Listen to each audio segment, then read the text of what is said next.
En France, il y a 65 000 personnes non-voyantes, ce qui représente soit la ville d'Ajaccio, soit celle de Dunkerque. Imaginez une ville entière dont les habitants ne peuvent rien voir. Et dans le monde, il y a 45 millions de personnes non-voyantes, soit la population entière de l'Espagne. Ces nombres ne représentent malheureusement qu'une minorité du point de vue de la société, mais qu'il ne faut pas négliger. Ces personnes, malgré toutes les évolutions portées à leur égard, doivent encore vaincre tant d'obstacles quotidiennement pour parvenir à s'intégrer pleinement dans la société. Au quotidien, les non-voyants sont confrontés à deux problèmes majeurs. L'autonomie, comme pour pouvoir se repérer, trouver son chemin, traverser la rue sur un passage piéton, faire ses courses tout seul. Aujourd'hui, il existe plusieurs moyens à destination des non-voyants, les chiens d'aveugle, les accompagnants. Néanmoins, cela ne procure pas une totale autonomie, mais seulement une alternative. D'autre part, les non-voyants sont exposés à de nombreux risques. La canne blanche, par exemple, ne permet pas de détecter les obstacles à mi-hauteur, volets, abribus, ce qui engendre du stress, et cela quotidiennement. La question que nous nous sommes posée est comment aider les non-voyants à être plus autonomes. Aujourd'hui, l'intelligence artificielle est en pleine expansion. Elle a battu le champion du monde de jeux de Go en 2016. Elle peut apprendre et s'améliorer de façon totalement autonome. Elle est aujourd'hui capable de reconnaître des formes complexes, des chaînes de caractères ou des objets.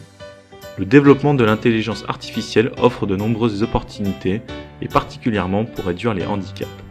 Aujourd'hui, certaines technologies viennent déjà en aide aux malvoyants pour les aider à lire. Pourquoi ne pas aller plus loin en proposant cette technologie aux non-voyants? Heartsight est une start-up à destination de ces personnes. Se basant sur l'intelligence artificielle, nous proposons de réaliser une paire de lunettes munies d'une caméra, de 2 capteurs infrarouges ainsi que d'une sortie audio permettant à ses utilisateurs d'avoir une description complète de leur environnement. La caméra permet de capturer en continu des images de l'environnement qui seront traitées pour fournir une description textuelle, pendant que les capteurs permettent de détecter les marches ainsi que la distance des obstacles.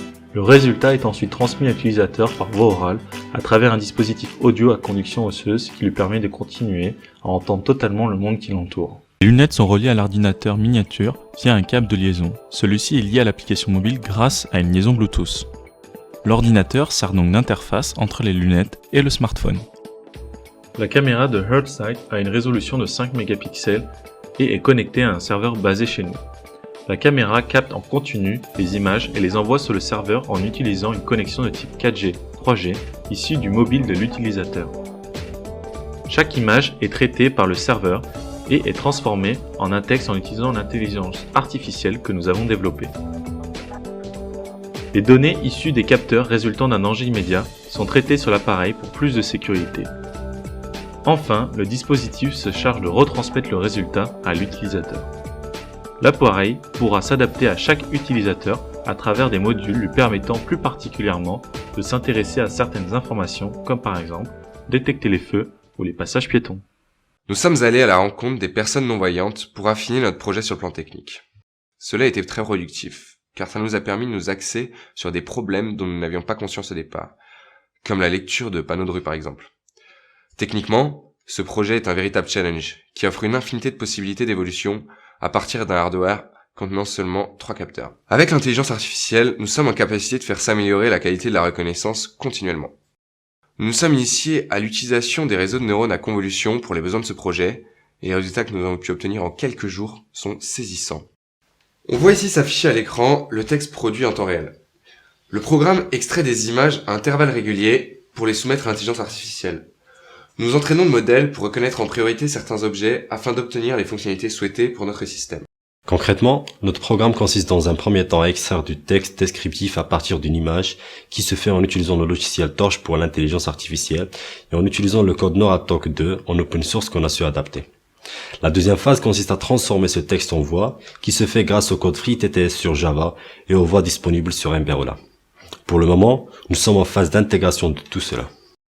Notre approche pour toucher nos clients repose sur nos partenaires, car la quasi-totalité des non-voyants font partie d'associations pour les aider. Dans notre étude de marché, nous avions pu prendre contact avec quelques-unes, notamment l'Union des aveugles et déficients visuels, et qui nous ont montré leur intérêt et enthousiasme envers notre start-up. Avec une telle approche, on peut cerner directement les 100% de nos clients sur le marché. En plus, avec un système d'abonnement, on assure, via notre plateforme web, une communication en continu avec les utilisateurs de Earthsight, mais aussi avec toute personne qui souhaite prendre contact avec nous. Nous allons aussi nous intéresser au community management pour faire entendre Earthsight et du côté de la presse et du côté des réseaux sociaux. Pour nous faire encore mieux connaître, nous irons aux différents salons du handicap, comme par exemple celui de Paris, dont la première édition a eu lieu le mois dernier. Concernant notre stratégie commerciale, nous avons fixé un prix de vente de 800 € avec un abonnement de 10 € par mois. Le prix de vente comprend l'ensemble du produit et l'abonnement comprend l'application, les mises à jour et le service client. Nous avons pour objectif de vendre en 2017, soit notre première année de commercialisation, 20 produits Earthsight. En 2018, notre objectif est de vendre 50 produits et en 2019, 450 produits, dont 50 à l'étranger. En effet, à partir de la troisième année de commercialisation, soit début 2019, nous commencerons notre développement à l'international en commençant par le Royaume-Uni, le Benelux et en Allemagne. À partir de 2020, nous souhaitons vendre dans tous les pays de l'Union européenne, mais aussi commencer à nous implanter sur le continent américain. Le but est qu'en 5 ans, soit fin 2021, nous ayons atteint 3000 clients. La commercialisation de notre produit nécessite certains investissements de départ, comme l'achat d'une imprimante 3D, le dépôt de brevets et l'achat de consommables. C'est pourquoi nous souhaitons faire partie de l'incubateur de Sud Paris et essayer de bénéficier d'un apport en capital d'au moins 30 000 €, ce qui nous permettra de nous lancer. Nous avons dimensionné nos besoins financiers dans le but d'avoir toujours une trésorerie positive. Comme vous pouvez le voir sur ce graphique, l'année 2019 sera une année charnière du point de vue commercial. C'est pourquoi nous souhaitons faire entrer un fonds d'investissement au capital de notre société à ce moment-là. Avec un apport de 200 000 €, nous pourrions réaliser les investissements nécessaires pour absorber la croissance de la demande. Nous pourrions ainsi acheter de nouveaux serveurs, recruter des ingénieurs et des commerciaux et développer notre gamme de produits.